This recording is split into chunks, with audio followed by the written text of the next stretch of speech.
ग्रंथ की चर्चा मैंने अभी की। कैसे विकास हुआ है जीवन का, इवोल्यूशन ऑफ स्पीसीज ग्रंथ जो है चार्ल्स डार्विन का बोलता है कि कैसे छोटे एक कोशीय जीव से लेकर होमो सैपियन यानी मनुष्य के शरीर तक का, मनुष्य तक का विकास कैसे हुआ। धीरे धीरे क्रमशः चेतना का विकास हुआ है और चेतना के विकास के साथ साथ वैसे ही शरीर ज्यादा संश्लिष्ट होता चला गया। एक कोशीय जीव है जिसे सेल कहते हैं। अब देखो कितना छोटा, कितना सूक्ष्म। अब देखो बहुकोशीय जीव है केचुआ, लेकिन केचुआ को तुम देखो, केचुआ का शरीर कैसा है, उसका कितना साधारण सा शरीर है, साधारण से जीवन की खोज है, जीवन की दिशा है। लेकिन किसी कुत्ते को देखो, बहुत विकसित जीव है। लेकिन कुत्ते हाथी से लेते हुए, चिंपांजी से होते हुए मनुष्य तक आओ, होमो इरेक्टस, और उसके बाद होमो सैपियन जिसे मनुष्य कहते हैं, वहां तक आओ। सारा का सारा सेरेब्रम, सारा का सारा स्नायु संस्थान, मस्तिष्क संस्थान, पूरा का पूरा शरीर संस्थान कितना जटिल, कितना संश्लिष्ट। डार्विनिज्म कहता है, चार्ल्स डार्विन कहते हैं कि जैसे जैसे चेतना का विकास होता है, चेतना के विकास के साथ मन का विकास होता है, मन रहस्यमय होता जाता है, मन संश्लिष्ट होता जाता है, कॉम्प्लेक्स होता जाता है, वैसे ही शरीर भी एक कोशीय से बढ़ते हुए और फिर बहुत संश्लिष्ट मनुष्य के शरीर के रूप में रूपांतरित होता जाता। तो मैं तुमसे कहूं कि काममयो यंग जगत, यह जगत जो है काममय है और इसीलिए यह जगत काम रूप भी है। काम रूप, कामाख्या का मतलब कि काम से ही, कामाख्या माने काम नाम है इस जीवन का, जगत का। काम से ही जगत की उत्पत्ति है। और काम रूप का अर्थ यह है कि इस जगत का जो रूपाकार देखते हो, एक एक जीव का, एक एक पदार्थ का, पदार्थ भी जीव है महाराज। अभी तक तो वनस्पति तक विज्ञानी पहुंचाए, लेकिन आने वाले समय में मैं रहूं न रहूं, क्या पता राधा रंग जी के समय में हो जाए, चिंटू जी के, सोनू जी के समय में हो जाए कि विज्ञानी ये जान ले कि हर पदार्थ भी जीव है। ध्यान देना। तो ये सारा का सारा संसार जो है काममय है, काम रूप है। ये मैं तुमसे कहना, अभी इस विषय पर बात करना। तो ये जो काम रूप, काम नाम जगत है, सारा तनाव, सारा स्ट्रेस कामना के कारण पैदा होता है। जैसे ही जीवन प्रकट होता है, वैसे ही चेतना का, वैसे ही मन का बाह्यकरण होता है। मन संसार की ओर दौड़ता है, मन बाहर की ओर दौड़ता है, मन चीजों की ओर, वस्तुओं की ओर दौड़ता है। और वस्तुओं की ओर ये जो दौड़ है, पांचों ज्ञानेंद्रियों के माध्यम से मनुष्य में और नीचे के जीवों में, जैसे जैसे जीव विकसित होता जाता है, वैसे इंद्रियां भी संश्लिष्ट होती जाती। तो ज्ञानेंद्रियों के माध्यम से संसार को पकड़ने की, समझने की, भोगने की, प्राप्त करने की, सिद्ध करने की जो चेष्टा है, यही तनाव की जड़ है। ध्यान देना। आंख कहीं, नजरिया लागे नहीं कहीं और। बार बार मैं तुमसे स्पष्ट करता हूं, आंख कहीं जाती है, कहीं ठहरती है। आंख को ठहरने मत दो, आंख को संसार में ठहरने मत दो। जैसे ही आंख कहीं ठहरती है, और आंख वहीं ठहरती है जहां रूप, काम रूप, जहां रूप तुम्हें खींच लेता है, आकर्षित कर लेता है। विष्ठा पर आंख जाती है, विष्ठा पर आंख टिकती है? नहीं टिकती है ना, नहीं टिकेगी। आंख झट से तुम हटाओगे। विष्ठा की गंध पर नाक टिकती है? नहीं, नाक बंद कर लोगे, नाक पर कपड़ा लगा लोगे, हट जाओगे। क्यों?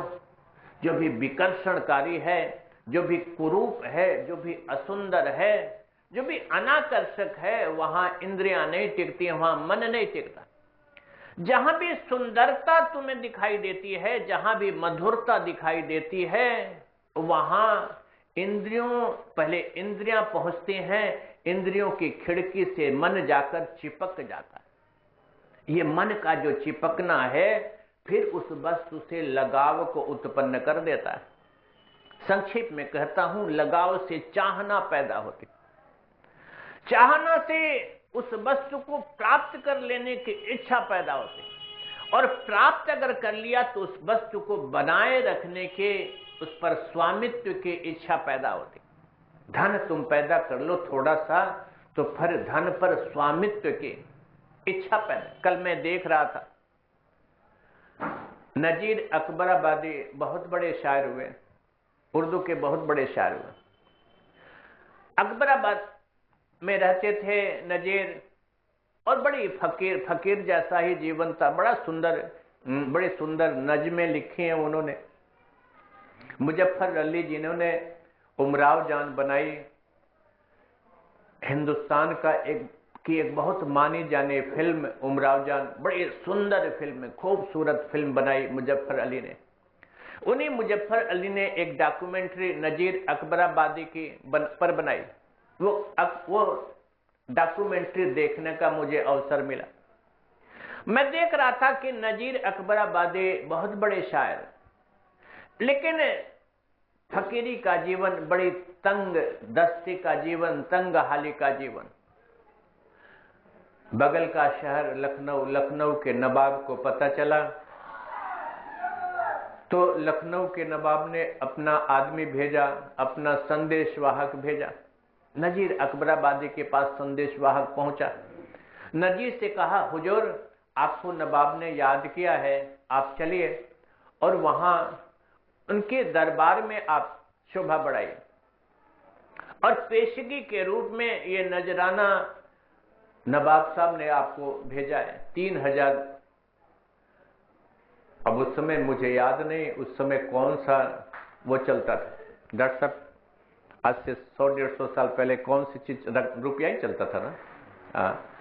तो ये 3000 रुपये उस समय, 3000 रुपये की बहुत बड़ी कीमत थी आज से 150 साल पहले। 3000 रुपये बतौर पेशगी, बतौर नजराना हुजूर ने आपके खिदमत में भेजा है, इसे कबूल किया जाए। एक रुमाल उनकी जेब में, फटी हुई जेब में एक रुमाल था शायर के। शायर ने जेब से रुमाल निकाली और उस मैसेंजर, उस संदेशवाहक को कहा कि इसमें बांध दो। बांध दिया, हाथ में रखा, कहा कि अच्छा तुम चलो, मैं फिर तुम्हें 2 दिन सोच के बताता। अब देखो, पुराने जमाने में ऐसे सटे सटे घसे घर तो होते नहीं थे। डॉक्यूमेंट्री में दिखाया है, बाहर बस्ती से बाहर एक छोटी सी झोपड़ी है, उसी में नजीर अकबराबादी विराजते हैं। बीवी कहीं बाहर से आई, उसके हथेली पर वो गठरी रखे, 3000 रुपए की गठरी रखी, और कहा कि इसे संभालो। संभाल तो दिया, लेकिन बीबी ने अगली सुबह बताया कि नजीर साहब को पूरी रात नींद नहीं आई, पूरी रात करवटें बदलते रहे। और जब फिर वो नवाब का संदेशवाहक नजीर साहब के पास आया कि हुजूर आपका जवाब क्या है, नवाब साहब ने जवाब मांगा है आपको, तो नजीर ने कहा, गठरी निकाली, उसके हाथ पर रखी और कहा कि ये नवाब को मेरी तरफ से वापस लौटाना और मेरी तरफ से माफी मांग लेना। कहा कि एक रात इस 3000 रुपए की रकम को रख के एक पल भी मैं सो नहीं सका। जहां रकम है, जहां धन है, फिर वहां नींद नहीं है, फिर वहां चैन नहीं है, वहां विश्राम नहीं है। ध्यान देना। लौटा दिया और कहा कि बोल देना मैं माफी चाहता हूं, मैं आ भी ना सकूंगा। जहां रकम है वहां जहां धन है, वहां स्ट्रेस ही स्ट्रेस है, तनाव ही तनाव है। संसार को पाने की चेष्टा तनाव पैदा करती है, और संसार को पालो, जितना भी पालो, उसको बचाए रखने की चेष्टा भी तनाव पैदा करती है, चाहे वो व्यक्ति हो, चाहे वो वस्तु हो। बार बार मैं तुमसे कहता हूं, व्यक्ति की चाहना मोहग्रस्त करती है। किसी से प्रीति हो जाए महाराज, शक्ल देख के, रूप रंग देख के, कुछ देख के कहीं मन आकर्षित हो गया। अब देखो, न दिन को चैन है, न रात को आराम। किसी वस्तु की आकांक्षा हो जाए, धन की आकांक्षा हो जाए, मेरे पास भी फला गाड़ी हो जाए 28 लाख वाली, मेरे पास भी 5 मंजिला चमचमाता मकान हो जाए, मेरे पास भी 10 कट्ठे जमीन हो जाए, मेरा बिजनेस भी चमक जाए महाराज, तो फिर तुमको चैन आएगा चिंटू जी? फिर चैन आएगा, फिर नींद आएगी? नींद में ही 99 की गणना होती रहती, नींद में भी 99 चलता रहता। स्ट्रेस का कारण क्या है? मूल कारण है संसार का आकर्षण, संसार के अंदर स्वयं खींचने की सामर्थ्य नहीं, आकर्षित करने की सामर्थ्य नहीं, न रूप में, न रंग में, न वस्तु में, न व्यक्ति में। तुम्हारी इंद्री अगर टिक गई और इंद्रियों की खिड़की से जाकर अगर मन वहां चिपक गया, जहां चिपक गया उसकी लालसा पैदा हो जाए। बार बार मैं तुमसे कहता हूं, गीत सुनते हो कानों के माध्यम से, इसलिए गीत का चयन ध्यान से करना चाहिए। आहार केवल तुम भोजन का नहीं करते, जो भी तुम अंदर किसी भी इंद्रिय से, एक इंद्रिय है रसना की इंद्रिय, मुंह के रास्ते तुम आहार ग्रहण करते हो, मुंह के रास्ते तुम दूध चाहे पी लो, पेय पदार्थों में चाहे शराब पी लो, चाहे शरबत पी लो, ऐसे आंख के माध्यम से भी तुम संसार का आहरण करते हो। जिसका आहरण माने जिसे अंदर लिया जाए उसे आहार करते हैं। नाक के माध्यम से तुम हवा लेते हो, तो इसलिए नाक के माध्यम से जो हवा हो उसका भी ध्यान देना चाहिए। जैसे आहार तुम ग्रहण करते हो तो कोई शराबी भले नाबदान से लड्डू निकाल के खा ले महाराज, कोई गंजेड़ी उठा के पान गिरा हुआ नाबदान से उठा के खा ले, कोई समझ बूझ वाला आदमी तो न खाएगा, खाएगा क्या? ऐसे ध्यान देना चाहिए कि जो आंखों के माध्यम से जो भीतर तुम आहरण करो, जो आहार ग्रहण करो, वो शुद्ध होना चाहिए, पवित्र होना चाहिए, ग्रहणीय होना चाहिए। कानों के माध्यम से जो शब्द सुनो, जो ध्वनि सुनो, जो नाद सुनो, जो गीत सुनो, वो श्रवणीय होना चाहिए, लाभकर होना चाहिए, कल्याणकारी होना चाहिए, मंगलकारी होना चाहिए। कभी कभी खा लो महाराज पकौड़ी, कोई बात नहीं, कभी कभी खा लो जरा मिर्चा, कोई बात नहीं, लेकिन लत मत लगा लो मिर्चे की, मसाले की, तेल की, घी के, पूड़ी की, पराठे की, अखाद्य वस्तुओं की, शराब की, गांजे की, चिलम की, इनको तो कभी मुंह से नहीं लगाना चाहिए। मिर्चा मसाला कभी कभी खा लिया तो खा लिया। भोजन इसलिए करो, मुंह के रास्ते से कुछ भी इसलिए लो कि केवल जीभ की चटकार न हो, शरीर संपुष्ट हो, रित भुक, हित भुक, मित भुक, थोड़ा ग्रहण करो, कल्याणकारी ग्रहण करो, और जो तुम्हारे शरीर के अनुकूल हो, तुम्हारी प्रकृति के अनुकूल हो, उसी के अनुसार ग्रहण करो। रित भुक, हित भुक, मित भुक। ऐसे ही आंखों के माध्यम से, कानों के माध्यम से, एक एक इंद्रिय के माध्यम से तुम जो आहार ग्रहण करते हो, संसार का जो आहरण करते हो, जो भी ग्रहण करते हो, वो सब आहार है। उसकी भी शुद्धता का ध्यान देना चाहिए। हवा ले रहे हो, सांस के माध्यम से ध्यान देना चाहिए कि हवा ग्रहणीय है कि नहीं, हवा में जहर तो नहीं घुला है, हवा में कार्बन मोनोऑक्साइड तो नहीं है, हवा में शीशा तो नहीं है, हवा में पार्टिकुलेट मैटर तो ज्यादा नहीं है।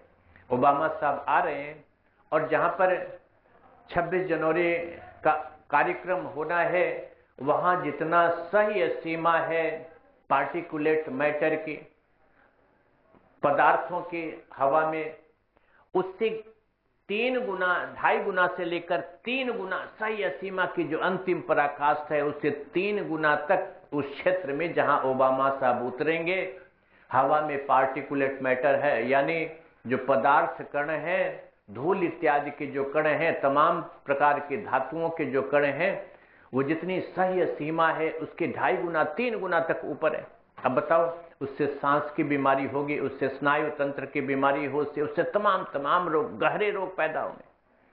तो हवा का भी निरीक्षण करना चाहिए। अभी संसार, अभी समाज की संवेदना कहां विकसित है, कहां ध्यान है तुमको कि हवा भी शुद्ध होनी चाहिए। इन गलियों में कितनी गंदगी रहती है। आज सुबह के सत्र में मैंने कहा कि कश्मीर घाटी को आज सुबह में 9:45 बजे करीब घर से चला महाराज, तो मेरे घर के बगल में एक डेंगू के मरीज रहते हैं। उनके सामने, मेरे घर के सामने इस गली में, डॉक्टर साहब की गली में, मुरली मनोहर मंदिर में जितनी सुअर की विष्ठा पटी पड़ी रहती, आज जितनी पड़ी, इतनी विष्ठा थे कि झाड़ू लगाना वाले कितना लगाए, कितनी विष्ठा झाड़े। थोड़ा मोड़ा इधर उधर किया, हाथ मारा, सब का सब छोड़ दिया। अब इस समय जाके देखोगे तो इतनी गाड़ियां चलती हैं, दुपहिया चलते हैं कि सब कुचल के मसल के बराबर कर देते हैं। सुबह आके 9 बजे देखो, 8 बजे देखो, 7 बजे देखो, झाड़ू के बाद भी देखो। मैंने कहा सुबह के सत्र में, ये हमारी तुम्हारी संवेदना के का मुरझा जाना है, मृत हो जाना है, पथरा जाना है। हमें तुम्हें मंदिर की गली की गंदगी भी नहीं दिखाई देगी। लोगों के रहने वाले बस्ती के इलाकों की गंदगी तुम क्या ध्यान दोगे जब भगवान की गली की गंदगी तुम्हें नहीं दिखाई देती। न नगर के चेयरमैन को, न कोतवाल को, न एसडीएम, न किसी पदाधिकारी अधिकारी को, किसी को नहीं दिखाई देती। सुबह के सत्र में मैंने कहा कि पूर्वांचल की जो 10 जिले हैं, इंसेफेलाइटिस मस्तिष्क ज्वर में पिछले 10 सालों में हजारों लोग, इतने लोग मरे हैं जितने हिंदुस्तान पाकिस्तान बॉर्डर पर हिंदुस्तान पाकिस्तान की लड़ाई में आतंकवाद नक्सलवाद से भी जितने लोग नहीं मरे, उतने इंसेफेलाइटिस से इस 10 जिलों में लोग मरे, जिसमें तुम्हारा भी एक जिला है। लेकिन कहां मोदी जी को फिक्र है, अखिलेश जी को कितनी चिंता है। सबको नक्सलवाद की, आतंकवाद की, हिंदुस्तान पाकिस्तान के बॉर्डर की चिंता तो है। इतने नवजात, इतने नौनिहाल नष्ट हो रहे हैं, बर्बाद हो रहे हैं, इतनी जिंदगियां बर्बाद हो रही हैं। ये हमारी तुम्हारी संवेदना का पथरा जाना है। और ये मस्तिष्क ज्वर जैसे रोग, डेंगू ज्वर जैसे भयानक रोग, इसी गली में, मुरली मनोहर मंदिर की गली में एक डेंगू का मरीज है। अखबारों में नहीं आया, किसी अधिकारी पदाधिकारी को इसकी चिंता नहीं। मैं कई लोगों से मैंने कहा, क्यों नहीं चिंता है? ये इन गलियों में, बस्तियों में सुअरें क्यों घूमती हैं? क्यों नहीं अधिकारी पदाधिकारी क्यों नहीं चिंता करते? इसलिए कि संवेदना मुरझा गई, हमारी तुम्हारी संवेदना मुरझा गई। ध्यान देना। तो सारी अभी इतनी गंदगी में जो हवा तुम सांस लोगे, मच्छर तो मच्छर, हवा भी जो सांस लोगे इतनी गंदगी में, वो हवा तुम्हारे अंदर इतना विरूपण, इतने रोग पैदा करेगी जिसकी कोई सीमा नहीं। हवा साफ होनी चाहिए, शुद्ध होनी चाहिए, पवित्र होनी चाहिए, प्राणपूर्ण होनी चाहिए। ध्यान देना। तो मैं तुमसे ये कहूं, संवेदना का भोथरा जाना बड़ा बड़ा दुखद है। मैं तुमसे कहूं, जो भी आहार ग्रहण करो वह शुद्ध होना चाहिए। किसी भी इंद्रिय के माध्यम से जो आहार ग्रहण करो वो शुद्ध होना चाहिए। काममयोऽयं जगत, कामना के कारण ये धरती का रूप है, संसार का रूप है, शरीर का रूप है, काम से ही। तो कामना ही स्ट्रेस का कारण है, कामना ही इस तनाव का कारण है। आज का समय तो पूरा हुआ। फिर कल मैं तनाव पर, शंभू जी ने मुझसे प्रस्ताव रखा कि गुरुजी तनाव पर आप बोलें, तो ये तनाव पर आज से नजरिया लागे नहीं कहीं और, इस पद के माध्यम से चर्चा प्रारंभ हुई। मैं प्रारंभ करूंगा, प्रयास करूंगा कि कई दिन तक ये चर्चा चले और स्ट्रेस तत्व पर एक बात पूरी हो जाए, क्योंकि स्ट्रेस की समस्या विश्वव्यापी समस्या है, तमाम रोगों को पैदा करने वाली समस्या है, बड़ी दुखदायी समस्या है। तो आइए अब गाएं भगवान के मधुर मनोहर मंजुल मंगलकारी नाम। जहां तक श्री मुरली मनोहर मंदिर की ध्वनि पहुंचती है, रोज की तरह सारे भक्तों से, सारी माताओं से, सबसे मैं निवेदन करूं, विनती करूं, प्रार्थना करूं, भगवान के मंदिर में पधारें, भगवान के नाम और उसके बाद भगवान और भगवती की परम कल्याणमयी आरती का दर्शन करें और भगवान और भगवती की कृपा के अधिकारी बने।